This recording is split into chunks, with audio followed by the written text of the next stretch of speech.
So today is obsessed air conditioning. Here's all of my stuff. Well, that's legit. Obsessed water heater. Yeah. So that's the mini split. Pulling refrigerant out of the condensers. Pulling around this one. Is the myth, the enigma. I was 15 minutes late. Okay. Oh, you got to run the show, man. I know I'm going to. Here's another one of the units. I think the units are a lot smaller, but just infinitely more efficient. Couple main concerns in Matt's media room. We want to make sure that we keep it perfectly clean. We don't want to, like that's his baby. So there's equipment. There's already ducted equipment in the attic on this side. So we're going to remove the air handler. We're going to remove all that stuff. The upstairs unit is obviously the biggest challenge, the 4-ton, because it's a downflow unit. So Les and I have already talked about this. I want Les to take the lead on that one because that's going to require a lot of thought. So we've got two 2-tons, one for the master bedroom, one for the upstairs, and then the 4-tons downflow that does the downstairs mostly, but it's still located upstairs. If that makes sense. Everybody following me here? Yeah. So the 4-ton blows down into the downstairs. The downstairs unit in the master bedroom doesn't have quite enough return. And so what we're going to do is we're going to sink a grill into the actual base. It's in a closet though. It's in like a mechanical room. So we're going to need to undercut the door a little bit. And what else? Oh, we want to measure, at some point in time, we're going to measure all the vents and do a takeoff on all the vents, because once it paints, we're going to replace all the vents from brown to white. So we want that for later. Obviously, everything we do, shoe covers, safety eyewear when you're brazing, think about all that kind of stuff, which I know you do anyway, but today we're just being especially thinking through every process. Ream all your lines before you assemble. Make sure that when you are reaming, you don't get any shavings inside the line. So if you're reaming something, ream it down. When we do the ductless, we're going to torque the flares. We're going to use nylog. We're going to do all that kind of stuff as well. When you're pulling a vacuum, use a little nylog. And this is something that I know hasn't been typical practice for us, but it will really help you get a deep vacuum. Your cores are out when you pull the vacuum. You use nylog on all of your fittings, all of your hose fittings, all the way back. And that will help you prevent decay rate, meaning that when you hold the vacuum, when you valve it off, it'll hold a lot better if you've got every little thing sealed with nylog. Does everybody know what nylog is? It's that thick oil stuff that we got in. So we do want to use the Testo 557s on this 4-ton, so once you get the recovery done, do that. On the water heater, I want to get everything with the air conditioners in hand, and then see kind of who we have available, and then we can dedicate some labor to work on the water heater. The water heater shouldn't take long, we just want to think through it. But Matt really likes right angles. So as much as possible, we want right angles. We do. What I'm going to suggest is that we trap and vent the drains where they are, and then leave them untrapped here, because as they currently are, some of them aren't trapped. You see, it's just going out, but we don't know what's going on in the walls. So by trapping and venting, we know that we're safe. Do you know what I mean by trapping and venting?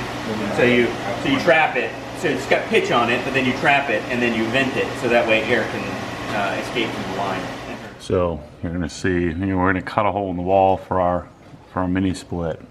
The condenser is gonna go out here, and they're gonna bury copper pipe around the side, and then the hole will get cut in the wall here to put the actual mini split. Actually, it's gonna go on that wall. Yeah. You didn't tell me I was getting a remote control. Yeah. It's great. Remote control, Matt. This is worth me going broke.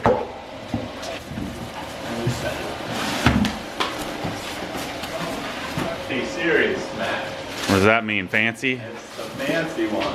That better be fancy. Brian's been telling me I got all the best stuff, but I don't know if I trust him. The Infinity series.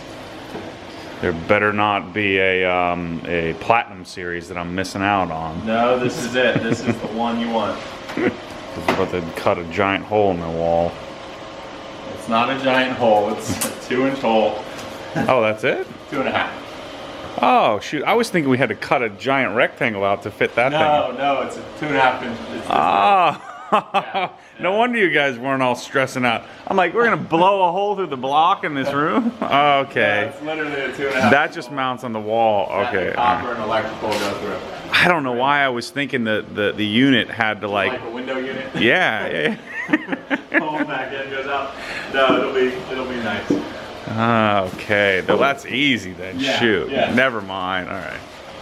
Brian's like, yeah, it won't get dirty in here. I'm like, how is that not going to happen? You're going to cut a giant, 4 foot by 2 foot hole in the wall. Yeah, no, it'll be fine. All right, cool. So this is the one that's a cluster, huh? This is the one that's leaking downstairs. Into the kitchen area, or? No, into the room right below us. I heard dripping one day, and then it kept freezing up. So we're going to be tearing this unit out over here because we don't need it anymore because of the mini split. So this entire air handler, all the ducts will be capped off. So there won't be any need for this anymore. And then once the guys are done, I'm going to come up here and do my normal. This is where we were messing with the network. So I'm going to come up here and completely dial this in, vacuum it out. I might do some spray foam in here too. We're going to talk to Brian about that. And then this. So what, we cap this off, and then I guess you pulled the Freon out, right? Yes, we already did that. What we got to do is we got to clean these lines now that lead out to the outside condenser. Gotcha. And then we go ahead and place the new one in here. So when you push something through the line? Is that the idea? Mm-hmm. Yes, it's a cleaner. Gotcha. Cool. Placement on a mini split is important at ductless. So we're going to confirm with the customer here whether or not I'm just an innocent bystander. I don't know. with the camera. That's what makes you think. Like, so my biggest concern is you have the sound panel that needs to be where it is. We can't move the sound panel. Correct. We can move it down a little bit if we had to, but I don't want This is a to. theater room, and the sound panels are strategically engineered to be in the positions that they are. Correct. So Jesse's concern is that the air handler, in order to get the penetration out the exact right point outside, is going to result in it not being centered with that sound panel. But that's fine. So that's as long as that's fine with you. That's I'm not worried. Yeah, I'm not all that worried about that. Because on the outside, we need it to come down like almost right at the right spot. Right, because there's that fake faux window and all that crap. Yeah, I don't care. I say that now until it's done, and I'm like, that's terrible. Garbage, yeah. So the edge of the unit will probably come to the right side of the soundboard roundabouts. There's the right side of the soundboard's here, and the edge of the unit's gonna be like right here. Yeah. I don't think it's really gonna matter. It's a big giant plastic box on the wall, so I don't think it's going to look great either way. It's going to be. This is a carrier. This is a carrier infinity system, Matt. It's going to look amazing. I was talking to Jesse. I wanted to be sure that there isn't like a Carrier Platinum series that. No, this is it. That I should have gotten. You can see here we got this nice. Look at this nice bezel around here. Oh, it's chrome. Oh boy. Oh boy. Matt doesn't like chrome. Look at this thing. This is a good looking unit. It really is. Here, Jesse's gonna hold it up here for me. It's got the plastic. I mean, that really is a sleek looking unit. It's really narrow. The other ones usually stick out. Almost, I also like that. almost 3 more inches. It's a decent amount of space too, isn't it? Or is Here's the problem. Okay. Uh-oh. So Let me sit down for this. the drain I would normally swap over here, but on this Infinity series, They don't you have actually it. I would, don't do that. I mean, you can tell. Sounds good. See the fall there? Yeah, I do. So just run the drain back to there. Tell me what these things are. Okay. So this is your 4-ton unit. This is the thing that was sitting upside down upstairs. This is your evaporator coil. So the new one's gonna have to stay upside down too. Mm-hmm. Yeah, we can't like change that just because of the way I pursued all of the possibilities. because of the way the ducts are run. We don't really have a choice, right? I mean, we would have to rebuild your house Yeah. in order to do it differently. So I don't know why I took my shoes off. I've got my shoe covers. So this is your evaporator coil. Your evaporator coil is actually the part inside the house that does the cooling, and I'm doing air quotes when I say cooling because what it actually does is absorb heat. So this is the thing that would freeze up and was leaking. Yeah. And it's actually, it's fairly clean, which is a good sign because that means that your duct system and everything is going to be representative of what you have on this coil, and it's reasonably clean. This coil is leaking. Leaking coolant. Leaking refrigerant. And that's why we needed to keep filling it. So the choice was replace this which is like half the cost, Right. or you know, These train evaporator coils are very, very expensive. Yeah. I mean, it's hit the point that you would expect it. I mean, it's 12 Right. years old. 12 Right. years old is when you're going to start getting problems. You're going to start having coil leaks, compressor failures, those sorts of things. And so what we had, I mean, I was sitting on my couch and I hear drip, drip, and then I hear tap, tap, and then I go walk in the room and there's water running down, and I freaked out, called Bryan. They came out and, you know, and flushed or pulled the, you know, vacuumed out all the water, and then I think we added some refrigerant to it and just to hold it over, but it's a ticking time bomb. Right. And then in Florida, we have to worry about mold and other issues when there's water sitting on top of the roof in the second room. Yeah. The good news is you caught it really quickly, and so I mean you can just normally, like your average Florida unit, you would have a bunch of sludge built up in the drain pan. You would have a lot more gunk in this for a 12-year-old unit. I can pretty much assure that this unit has been pretty well maintained. If you're in a different market, some people would see this and be like, "Oh, that's dirty." Well, in Florida, this is clean. Yeah. In Florida, we have so much stuff in our air. Even if you look at this blower wheel, normally speaking, you'd see a little bit more gunk build up in the cups of this blower wheel, and it's actually in pretty decent shape. Well, the previous owners had everything in life under some sort of maintenance contract, so there was clearly somebody out here maintaining it. Yep. The only thing here, this is actually a secondary, and actually with it being in a downflow situation, I'm not exactly sure of the configuration here, but whenever we can, this is designed for a horizontal application. We remove these because this acts as an airflow restrictor. You know, as the air comes through this coil, hits that lip, and so on the new one, we're going to look carefully at any restrictions we can remove. So this is for the horizontal unit that serves the upstairs. Yeah. There's a pan there already, and it's fine. Yeah. But this is a nice. Yeah. It's got the support rails on it, so it gets everything up out of the drain pan, and it's just a nice, well built pan. And then the design is in case you were to ever have a backup, Right. you want it to not leak all over the place. Ah, shoot! I knew I was too tall for that. Should we put a different door on this frickin' thing here? Why? Well, because it's hot as balls. Yeah. I mean, so we can look at it with a thermal imaging camera and see how much heat. But this door has a seal on it. I mean, this is designed. Yeah, but I mean, you can stand there and hold your hand, and it's like a frickin' oven. The problem is you have non-partitioned, you know, so like this space here is over top of your Theater room. Right. This space here is over top of nothing, and you Right. have no partition between the two. So, so technically, you know, this could be unconditioned space. This, you know, you could do all kinds of different configurations. Okay, see, this would be a great candidate because it's such nice space. This would be a great candidate for doing isoning. Right. Because you could then, I mean, you could potentially make this into a kid's playroom at some point, or whatever. You could do whatever you wanted with this, or nice conditioned storage. For now, I mean, my main thing is like if I would this improve the efficiency of the house? I guess not, huh? What? If I isoning this whole thing and kept the heat out of here. Well, you're not. I mean, would it help? Sure. There are some different considerations. See, that's the thing. Your soffit's perforated, and so it's designed to aspirate. You know, where you actually have air that travels up through the sides, and which is why you would never want to block this off. You either have to go unsealed or sealed, like completely sealed.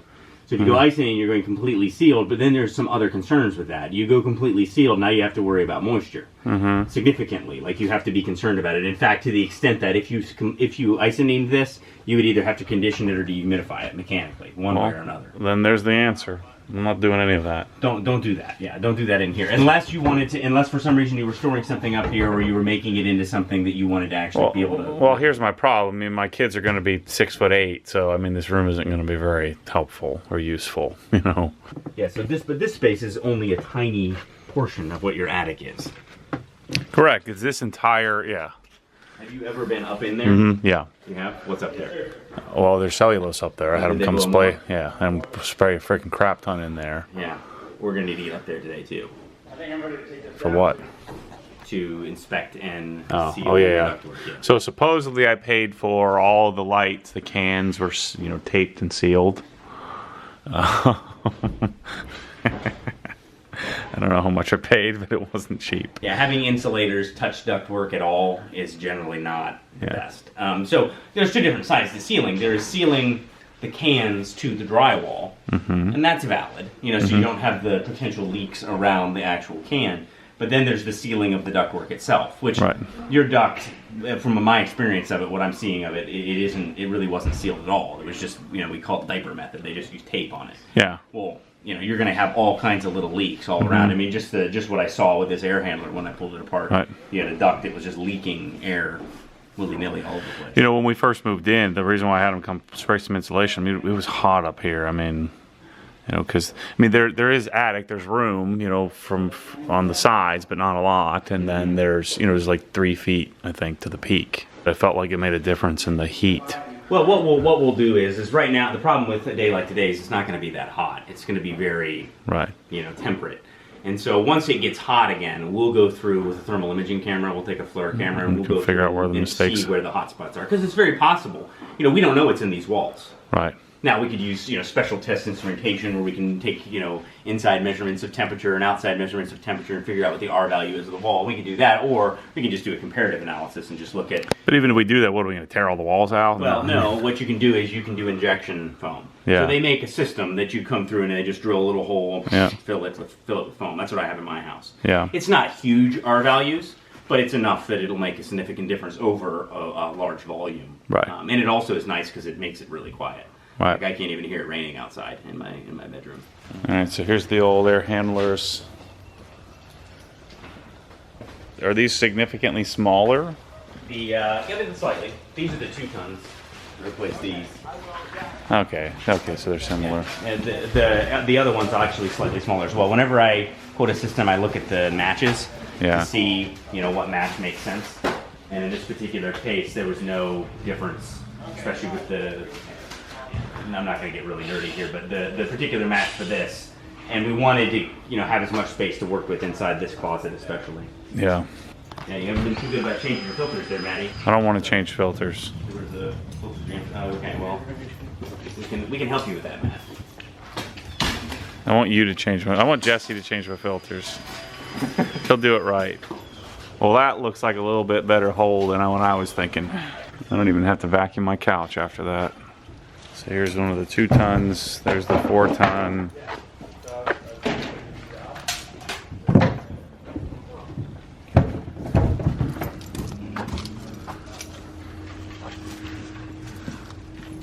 Yeah, this is the one we're trashing from the theater room.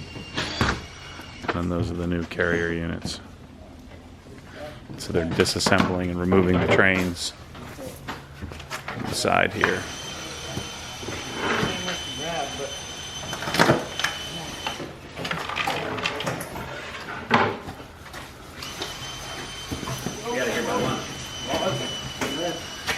Just kidding.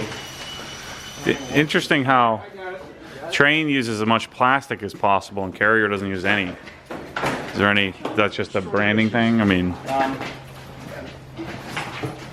there's good and bad about both material. right. You know, you're not going to rust out with a plastic product.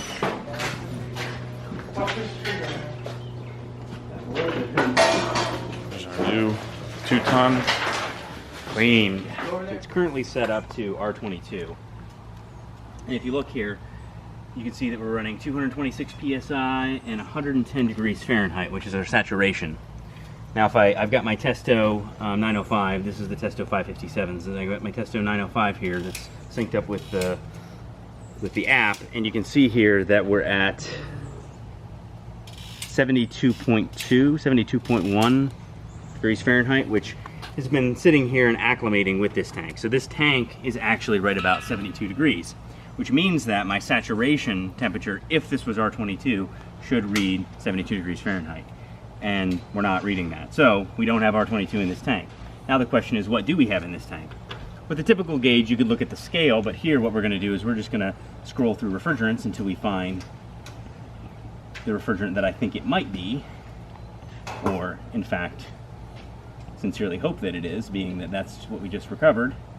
And now we're going to set it to 410A, and you can see that our PSIG is 77.8, which means that we're very, very close. So we're 70, at this point we're 72.4 in my thermometer and 77.8.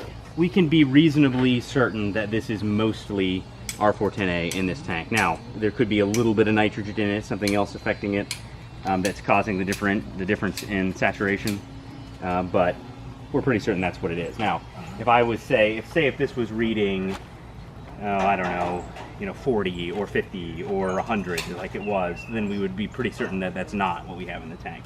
There's a little bit of tolerance there. With what we're reading here, I would feel safe going ahead and putting this into the tank at the shop and maintaining 95% purity rates for recovery. So here's my mini split. It does look pretty good. That's an easy board there. Yeah, these do look a lot smaller, huh? Holy cow, that 2-ton is tiny comparison. But the trains, you couldn't even discern the difference between a 4-ton and a 2-ton without even looking at it. Well, they just used this. They used a lot of the same footprint. Yeah. The VNA 8 is. So these are going to be significantly quieter, you say, too. That's the part. That's the part that's going to be fun. That's the hero shot. They have shock absorbers on the compressor. It's concrete. It's a hurricane rated 150 mile an hour concrete pad, but it has some foam in it just to make it handleable. I was going to say. If they were solid concrete, that would be tough to bring in. Okay, so here's the new fancy unit. That's the back of it. That's not the pretty side. Pretty side's the other side. Oh, it's beautiful. This is a nice looking little guy. Yeah. Powder coated. So we're going to run the line. We're burying the copper lines over here. So we're going to run it, tack it down the wall, so you won't see anything. Wow, that's great. The old pad. Alright, so he's put a new box in there. Wow, looks so much cleaner. Clean up all this duct work.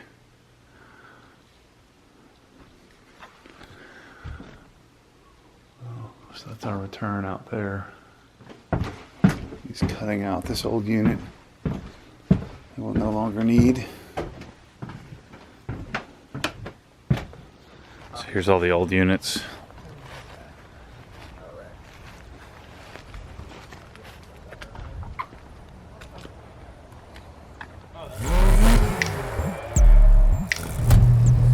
What happens when the force pulls you back, your foot naturally comes off the gas. You have to keep your foot to the floor.